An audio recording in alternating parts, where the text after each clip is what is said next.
What's up, guys? Welcome back to the channel. Here we are with another reaction video, and I'm so excited to dive right into this. So we have what makes the Netherlands so special.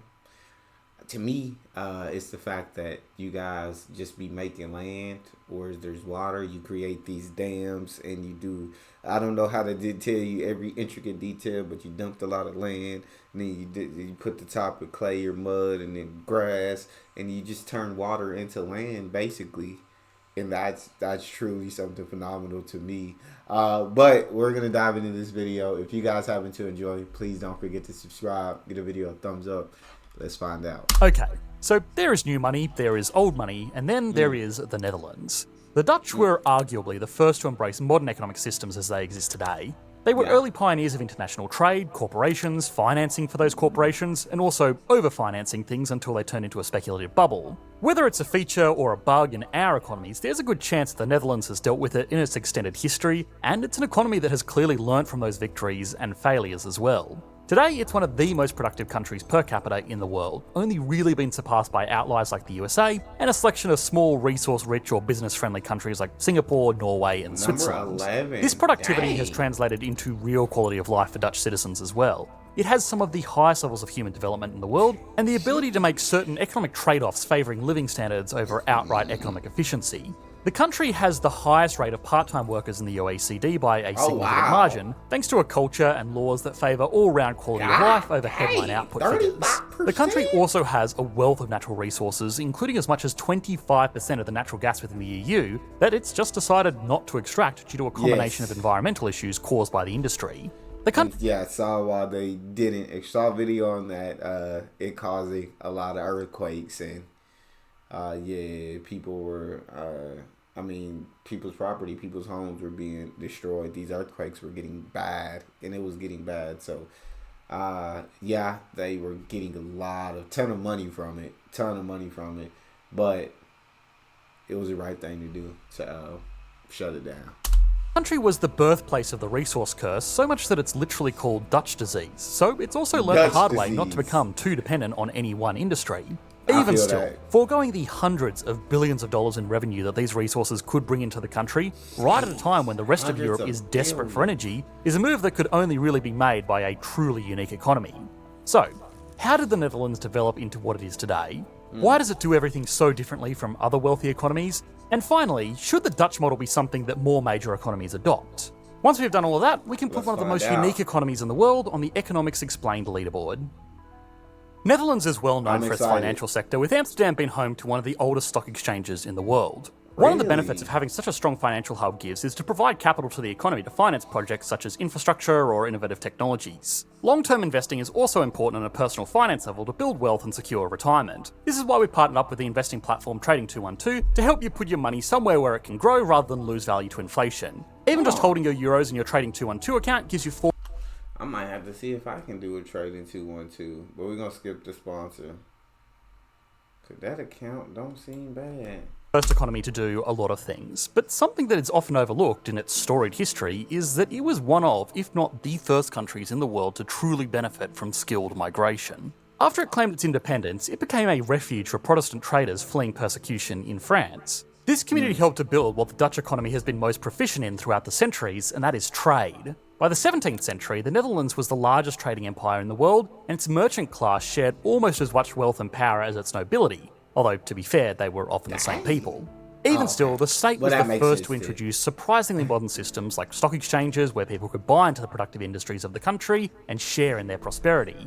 This both acted as a way for people to improve their station, motivating them to innovate in their own businesses, but it also funded much larger operations, most notably, of course, the Dutch East and West India companies, which operated thousands of ships, had their own militaries, and ran brutal operations to harvest the wealth of their colonies. Tim Blanner, one of the world's foremost experts on European economic history, estimated that at its peak, the Dutch merchant marine fleet had 568,000 tonnes of capacity, which made up roughly half of all of the shipping capacity in Europe at the time. The dominance of the Dutch West India Company, and in particular the Dutch East India Company, have led many to claim that they were the most valuable companies of all time, even beating out modern giants like Apple and Microsoft. Now, something of a personal side note is that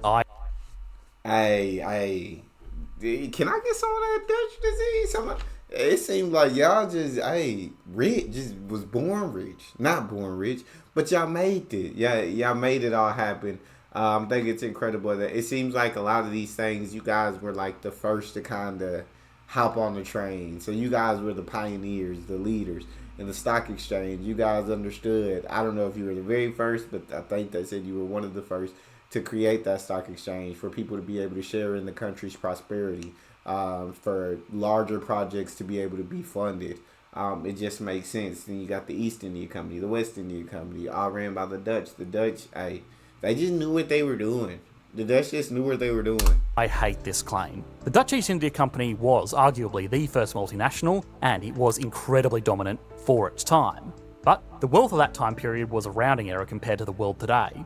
The collective capacity of all of the ships in the Dutch merchant marine fleet would fill about 3 large container ships today, and the modern merchant marine fleet has thousands of these ships. A value of $7 trillion in today's money is often thrown around using dubious inflation-adjusted figures, but at the time, the global economy had a collective GDP of around $600 billion, again making adjustments for changing purchasing power over time.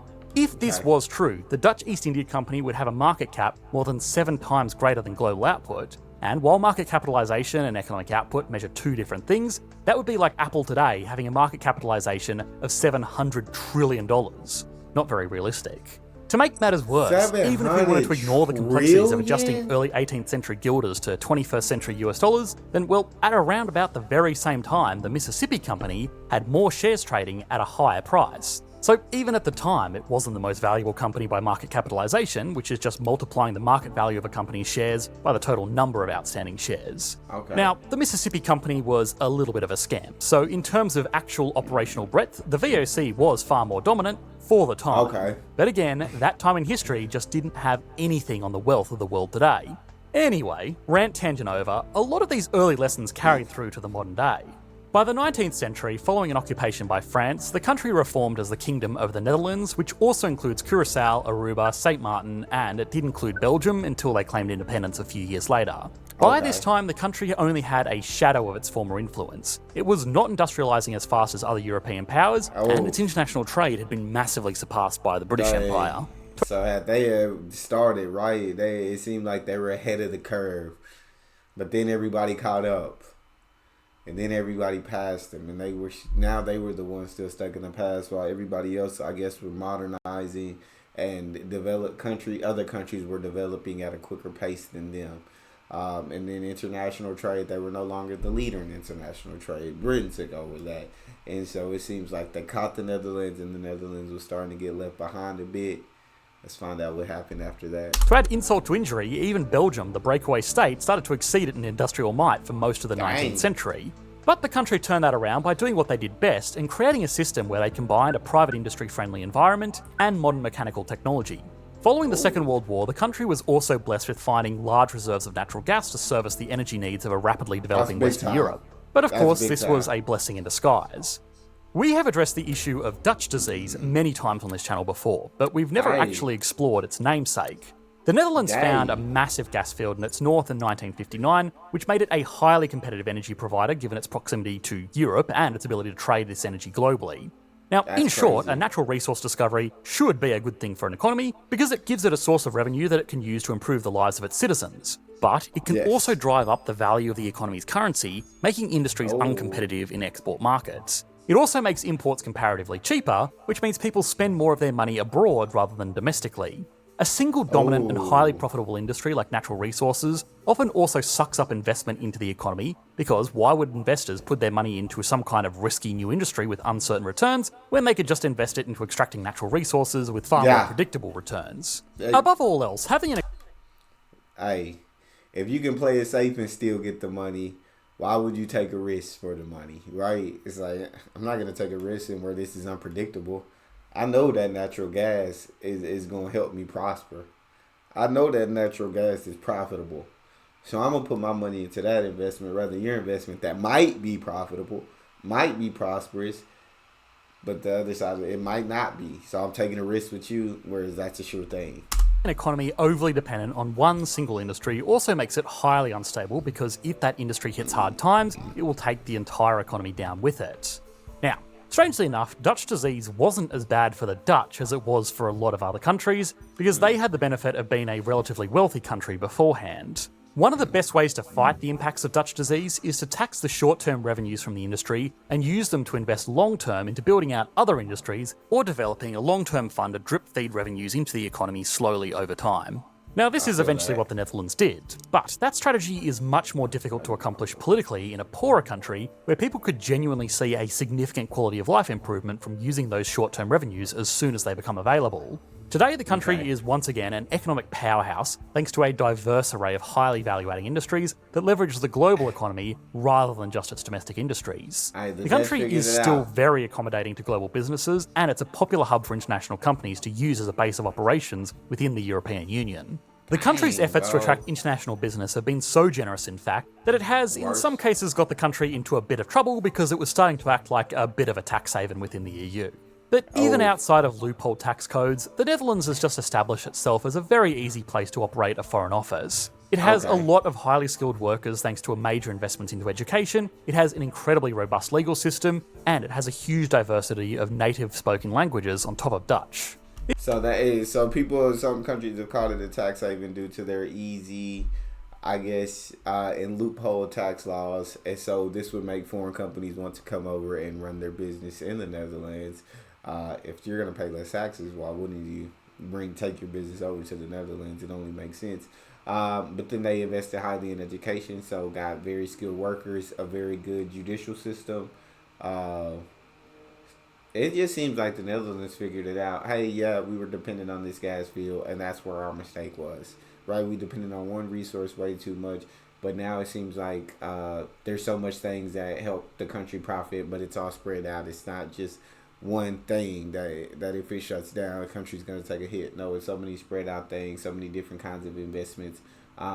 Netherlands has bounced back. Netherlands is doing absolutely amazing.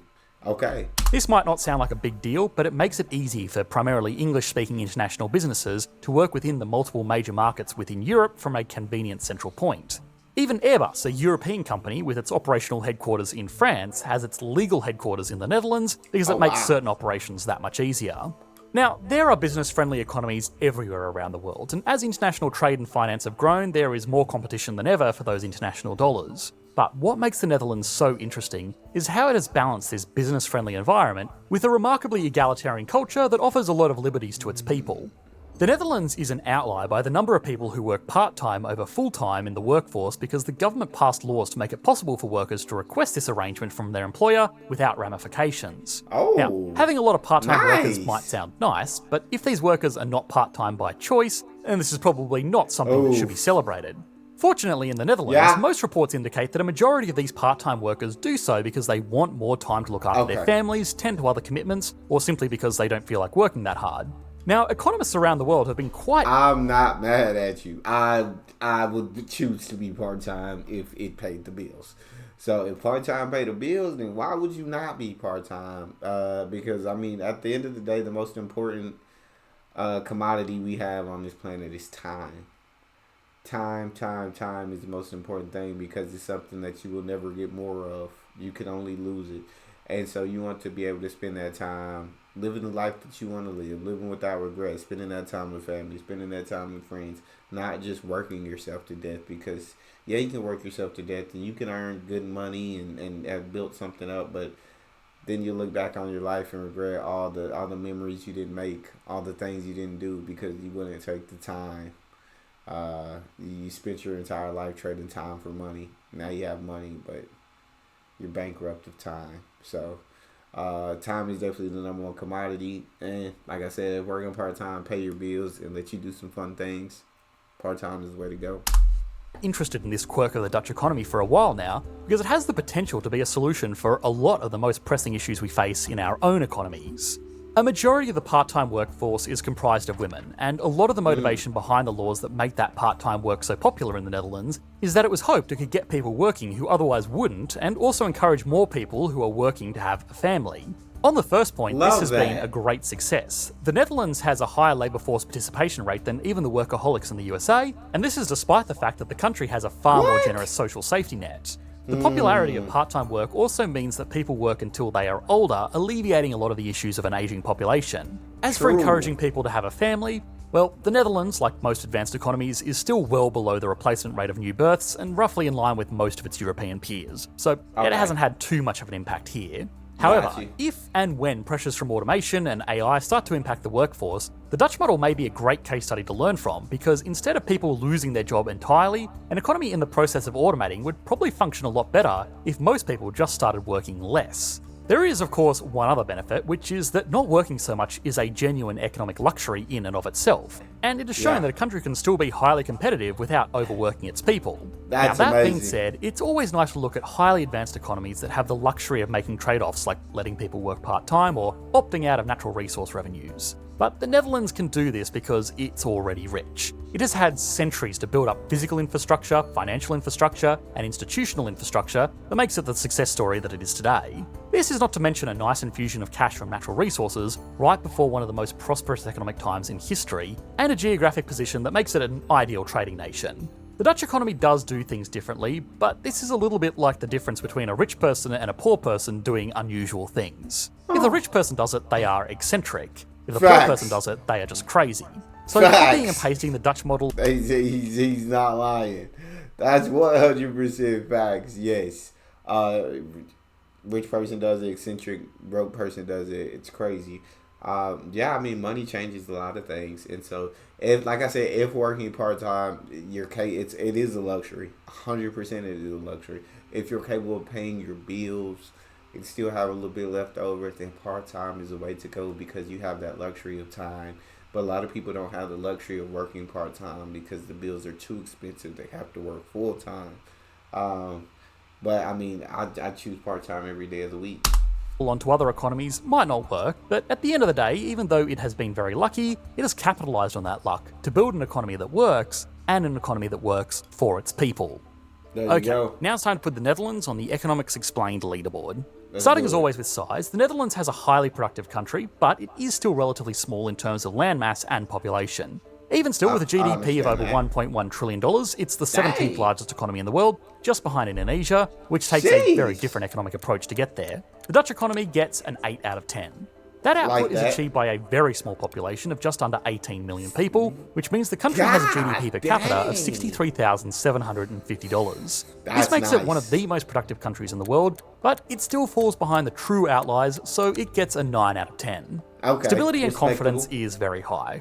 Part of what makes it so attractive as a business destination, tourist hotspot and trade hub is the institutional stability of the country that has been doing modern economics longer than anyone else. Being a member of the EU is both a blessing and a curse in many ways, but it does mean it has a certain safety net, and it uses the world's second most widely recognised currency. The Netherlands gets a 10 out of 10.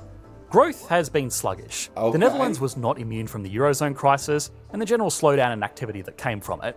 It is starting to trend in the right direction again, but over the past decade, it's barely achieved an annualised growth rate of 1%, so it gets a 3 out of 10. Finally, that one's a hit. The country has diversified its economy extremely well. Even if it does truly follow through and completely shut down its natural gas industry, it still has tourism, finance, trade, and even astonishingly productive agriculture to fall back on. All industries that are far more stable and value-adding. It gets an 8 out of 10, only really losing points because its smaller size means that it doesn't have much in the way of its own global companies or world-leading industries.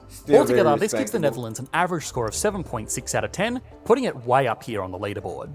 Now, we've mentioned the dynamics of global shipping a lot in this video because it's clearly been an integral part of the Netherlands' success story over the past 5 centuries. But we made an entire video on the dynamics of global shipping today that you should be able... I think that's it for the actual, what makes the Netherlands so special. It looks like the Netherlands is an incredible country who have maybe made mistakes. The Dutch disease, that was just a mistake that they had to learn from. I guess putting all your money in, or putting all your eggs in one basket with the natural resources when you had to shut it down. But now it seems like they figured out, let's have many different baskets. Very productive workforce, and where so many people are able to work part-time, so many people are able to enjoy their time outside of work, enjoy family time, start families. I guess they still need to convince people to do that more, right? Have more children, grow the population, the younger population in general, and specifically. But it looks like the Netherlands are an incredibly capable country, very up there when it comes to GDP. When it comes to GDP per capita, it looks like they're thriving. You let me guys know what you thought about that video, and if you enjoyed, please don't forget to subscribe, give the video a thumbs up, and then check out the next one. I'll see you guys next time.